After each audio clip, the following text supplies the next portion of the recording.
What's going on, everybody? Welcome to another episode of Bob's Garage. And today we're going to be showing you how to replace an axle in a B5 S4.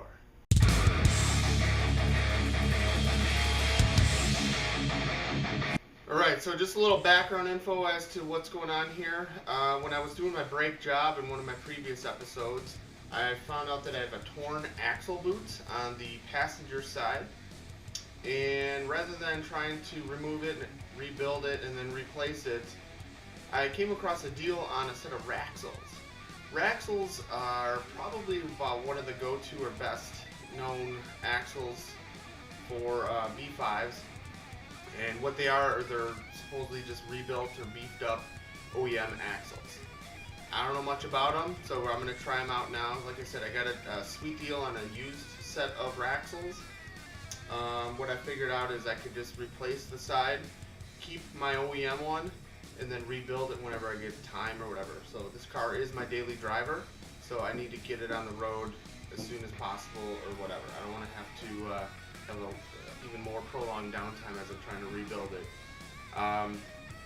So what we're going to do is go through the full process of how to replace an axle, and stay tuned for more. Alright, so what are we going to need for this job? We're going to need some specialty tools. These I picked up from Harbor Freight, and it includes right here a number 17 hex bit socket. So that'll be for your axle nut, I believe. I bought this set, so that was maybe 10 bucks or something. Bought this set, I think it was 20 bucks off of Amazon, and it is a triple square socket set. So it's a little bit different than like a Torx. You can see the picture over here on the right. And this will be needed for where the axle connects to the transmission, I believe. Of course, we're going to need some axles. So this is the set. I have yet to figure out if these are different per side. So I guess I'm going to have to know that going forward. So I will figure that out shortly here. And I also bought this. This is from ECS Tuning. This is the axle rebuild kit. Now, I bought this originally because it was like 30 bucks or something, and I was just going to rebuild my torn axle boot. But this will come in handy because what I figured out is, you know, it comes with the extra gasket, like all the hardware that you need. So here's more bolts and stuff like that, and also a new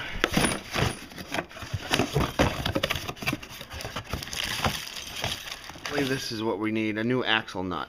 So or axle bolt. What you're going to need with this is you got to replace these every time you replace the axles, I believe, because you stretch the bolt. So you torque it down to spec, and then when you're done, you go like an extra 180 degrees or something. But so what this kit comes with is axle grease, new boots.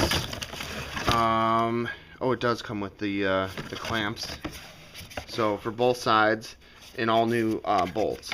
Now, if you're just, you know, servicing your axle or replacing it or whatever, you probably don't need all this stuff. But like I mentioned before, I'm gonna try to repair or rebuild my OEM axle once I remove it at another time. That'll be a different video. So for now, I'm just gonna use out of this kit whatever I need. So I'm gonna be using this gasket. I'm gonna be using possibly some of these bolts. And then, of course, the axle bolt for sure, the 17 millimeter. I came across something really interesting on Facebook, one of the Facebook groups. I can't remember who it was. You can comment if you guys know or if you're the person. But somebody posted up a 3D printer file for these axle gaskets.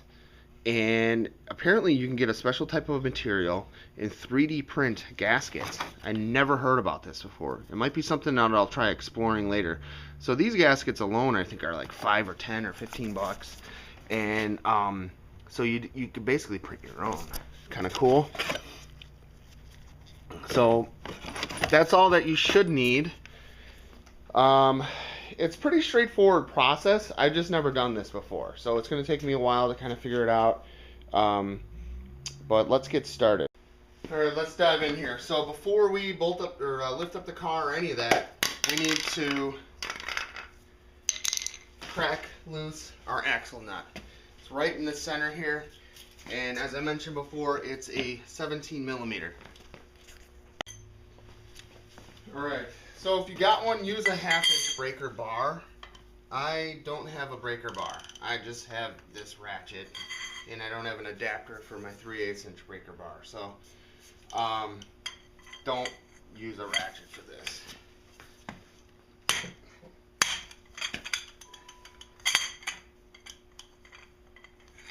Let's see here.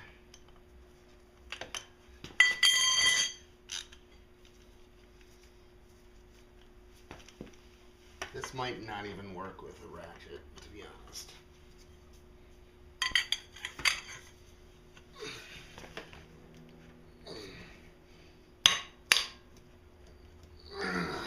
Alright.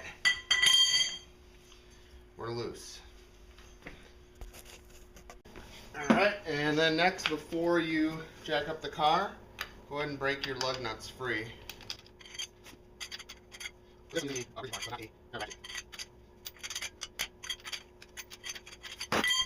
Alright, then we're going to jack up the car.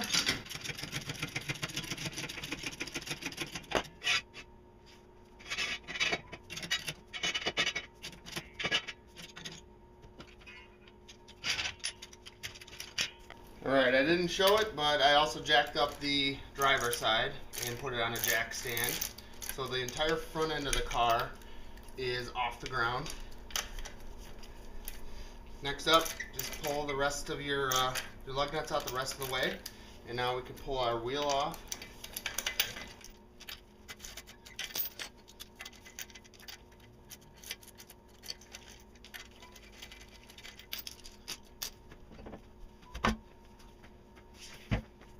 Okay, so now we got the tire off, and I just wanted to kind of do another quick visual inspection of everything.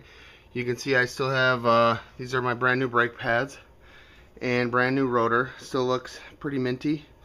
This was the axle nut, or axle bolt, whatever they call it, that I popped free before we lifted up the car. And behind it, if we look down in here, this is the main reason why we're doing this job. So you can see that that boot is completely torn. It's missing all of its axle grease, and it's completely open to the elements. So what we're going to be doing is, this is the transmission side of the axle.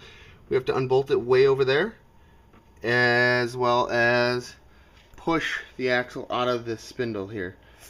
So let's get to work. Alright guys, I'm going to see if I can try to show you my method for breaking these bolts free. So these in the back here along the transmission, these are those tri-square, or whatever they call them. This particular one that's on my car is 10 millimeter. The replacement ones that ECS Tuning sent me are not the same size. So my same bit here, or socket, won't fit. But what I'm doing is, let me see if I can get some lighting on here. So what I do is I take my extension, put it all the way in here, into the bolts, till it's nice and firmly in there, like that. Okay, and then I hook my ratchet to the back of this, or my breaker bar, and then it's kind of janky, but what I'm doing to break these free is this entire axle, assembly, everything. So the rotor and all that, and you can see my fingerprints, my rotor and everything want to spin as I try to break these bolts free. So what I'm doing is I'm taking my screwdriver and I'm coming all the way back in here, and I'm kind of basically jamming it in here, if I can show you guys. So that way, let's see here, I couldn't figure out a better, easier way to keep this thing from spinning. So that way, now like when I go to turn it, it'll jam against that screwdriver. So I'm not going to show it on camera because it doesn't look pretty, me trying to break these free, but that's how I'm doing it. And then I got, I don't know, 3 of them broken free already. I'm going to finish this up, and then we can go on to removing the axle. Okay, so there you have it. Using the method that I just outlined, I removed all 6 bolts, And I just used, you can see my extension right here. So I used that extension with a breaker bar on it and this screwdriver, and basically shoved that screwdriver in and used the heat shield as like a pry mechanism. So you can see the axle's already off. Now what we need to do is turn, we're working on the passenger side here, we need to turn this wheel to the left. So this will go towards the center of the car.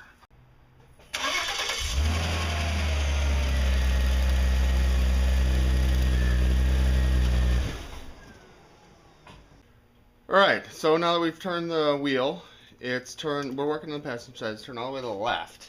If you're sitting in the car. What we should be able to do now is drive the axle out of the hub here. So what we're going to try to do is, we're replacing this axle bolt here. You can see it moving. So what I'm going to do is unscrew this nearly all the way. As I push on this, it's actually pushing the axle out the backside. I can see it. Let's see here.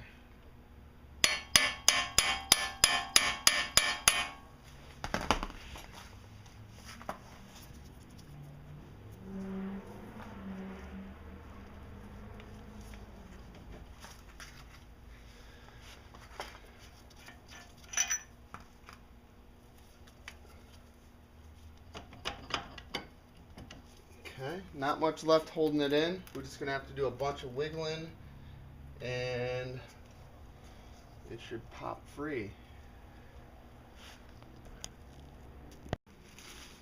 Okay, and then one last tip or trick is to jack up your whole assembly here. Just put your jack underneath your ball joint and raise it up. So all this has been raised up until right now the axle behind this is almost like perpendicular or flat instead of at a downward angle. And then I just hammered on the axle nut again and it popped right out the backside here. So right now it's completely out of this hub and it's dangling on the backside.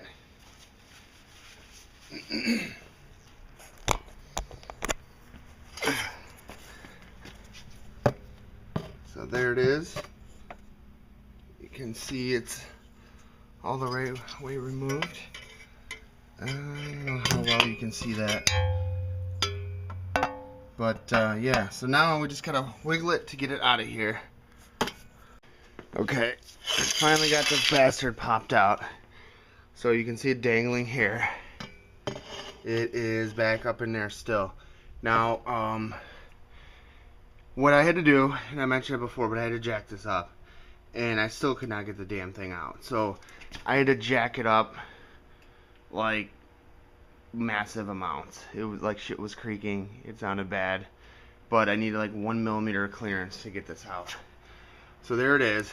I'm gonna try to pull it out. There it is.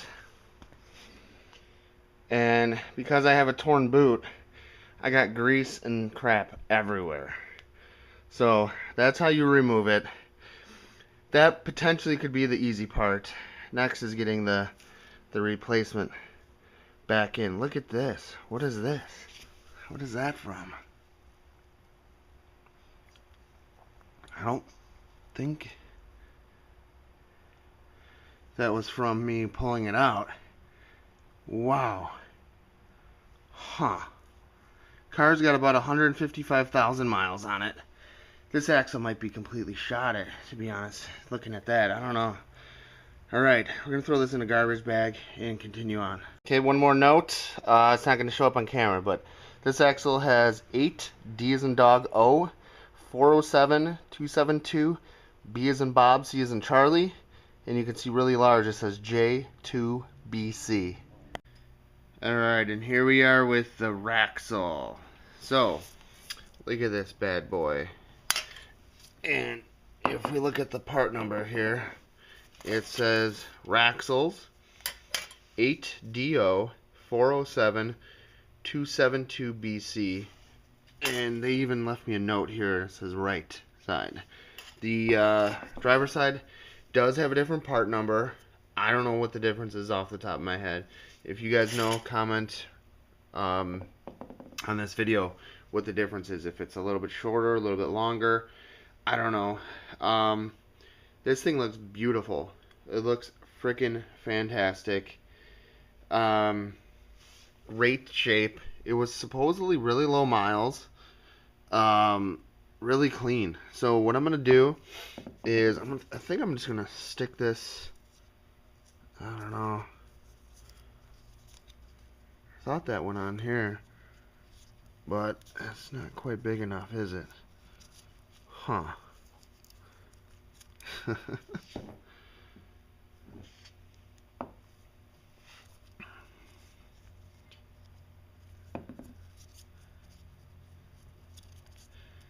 Yeah, that doesn't even look like it lines up with anything.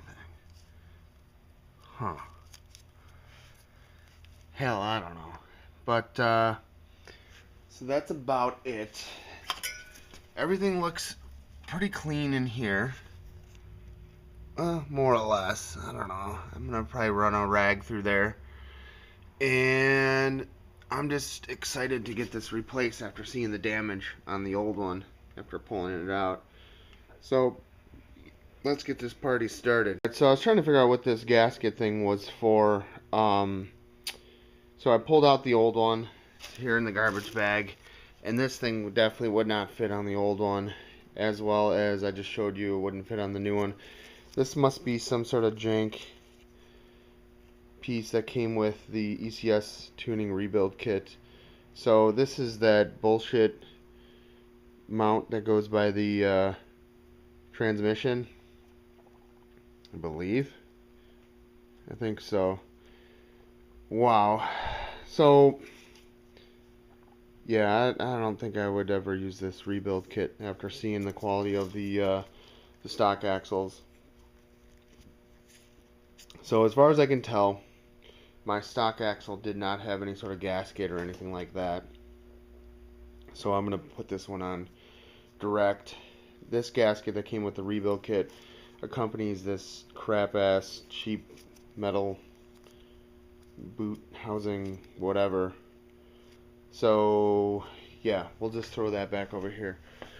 So pretty much, where's that? All we're going to be using from this kit right now, or indefinitely, is the new bolt. And here's the old one. We'll get rid of this. Put this somewhere, anywhere.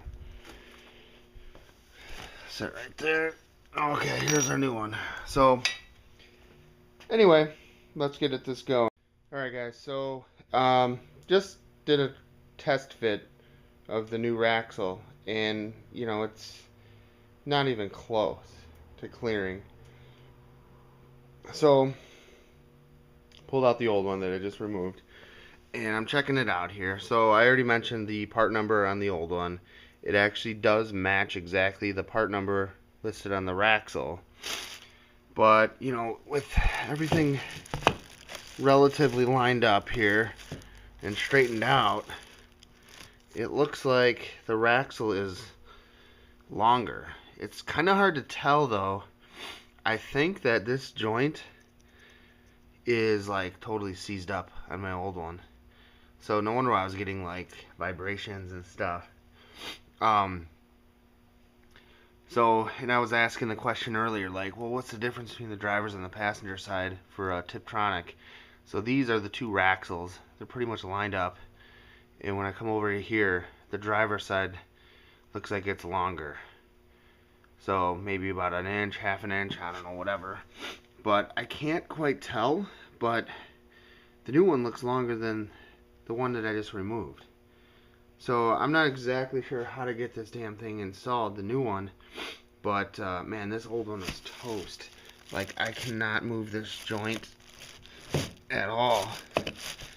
Like this one will, this is the RAXLE. See how easy it moves?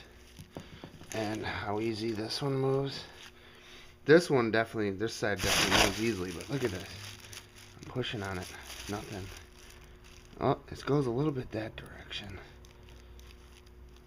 So I don't know if they're supposed to articulate all the way around or just like one direction, but you can see this thing is just done.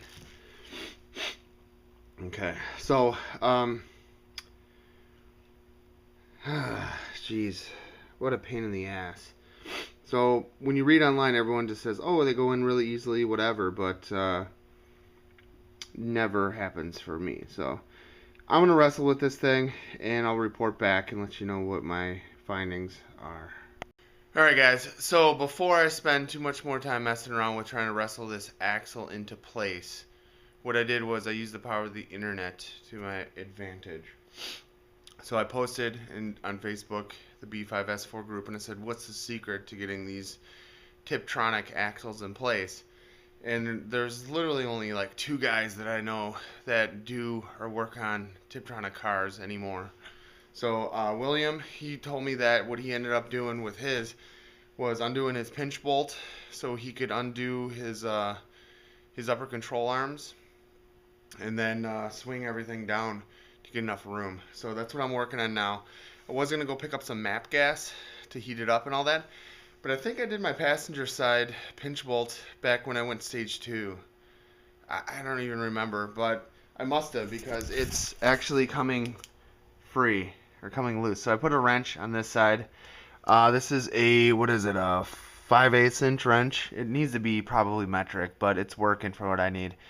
I put a 15mm socket on this side of the pinch bolt, and I already broke it free, so it's coming loose. So what I'm going to do is undo this pinch bolt, possibly undo the shock tower up top, and then I guess I'd probably have to do this little connection here for the steering rack, but that'll allow me to swing this down or forward or whatever. And once I can do that, then I can slide the axle in place. So because my pinch bolt was already done or opened up recently, like, you know, in the last, what was that, maybe a year ago, 2 years ago? Shit, I don't know, year and a half ago. This isn't too bad. So I'm gonna do that and keep moving here. Alright, so there you have it. The pinch bolt is now removed. It is the one that goes right here. So the nut was on that side. The bolt came out the back.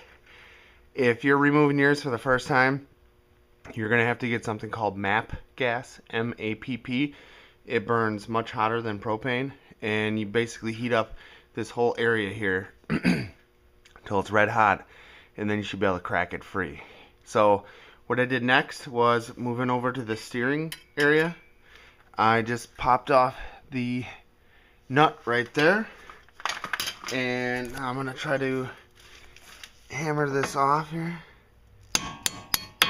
Okay, wasn't too bad. And so what I think that'll allow me to do is completely drop this joint here, and then once I pop the upper control arms out, this spindle should be able to kind of rotate or spin forward a little bit, just enough to give me some room. So maybe I'm gonna get lucky. I didn't need to use MAP gas for my time, my car here, but that's where we're at currently. Alright, so here we are. I just wanted to point out that the bolt that was in here, or I should say the nut, was 16mm.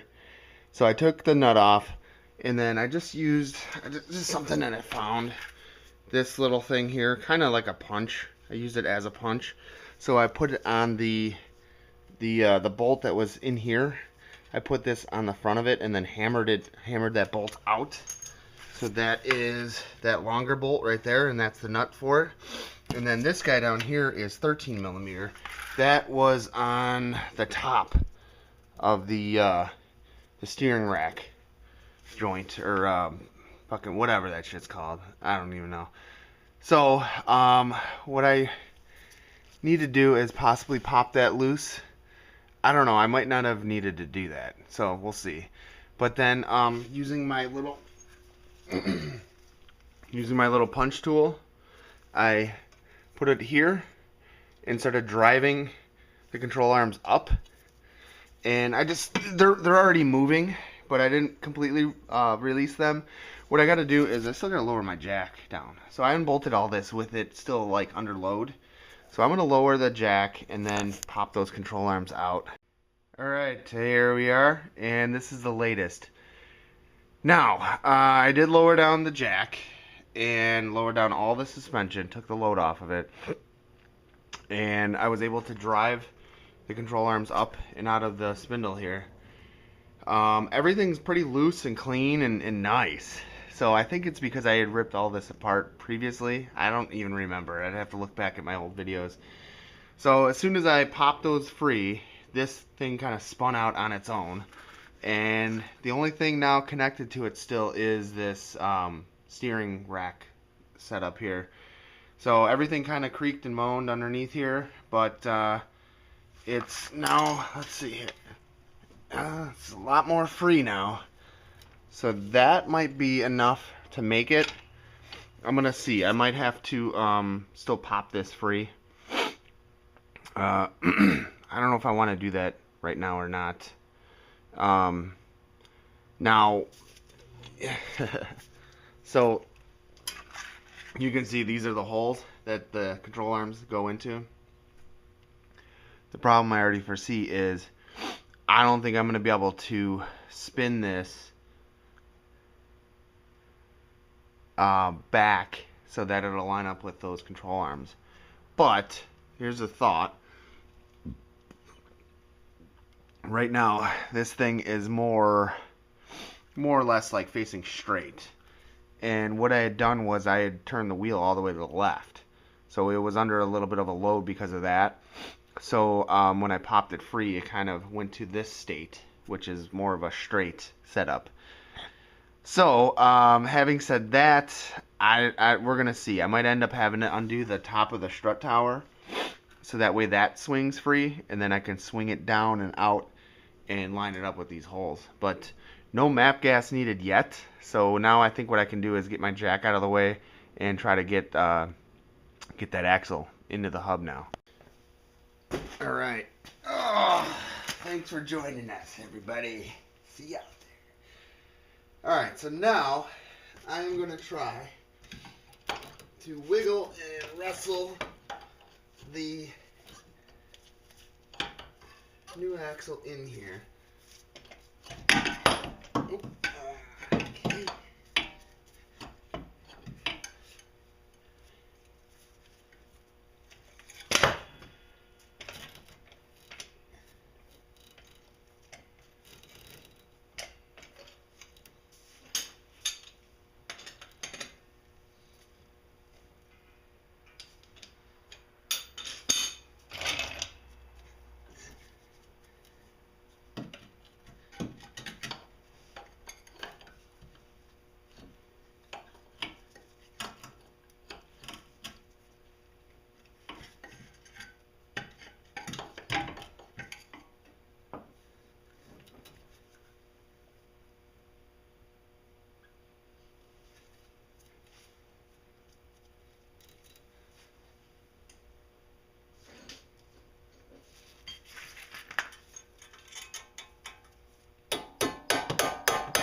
Okay.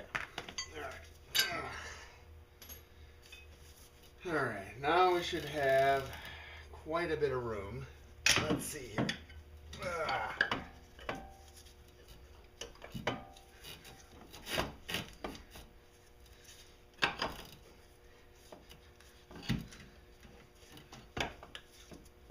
Okay. Let's try not to drop anything on our head.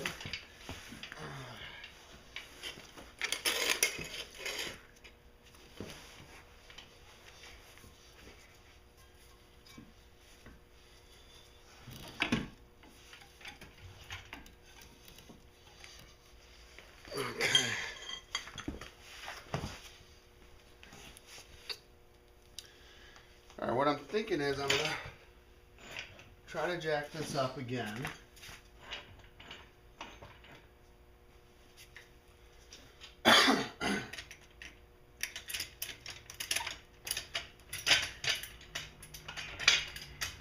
Just want to get this done.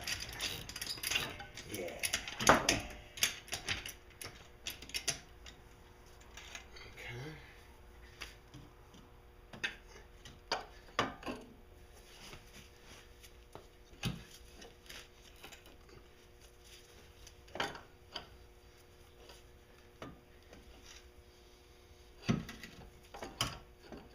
This is why we buy manual cars.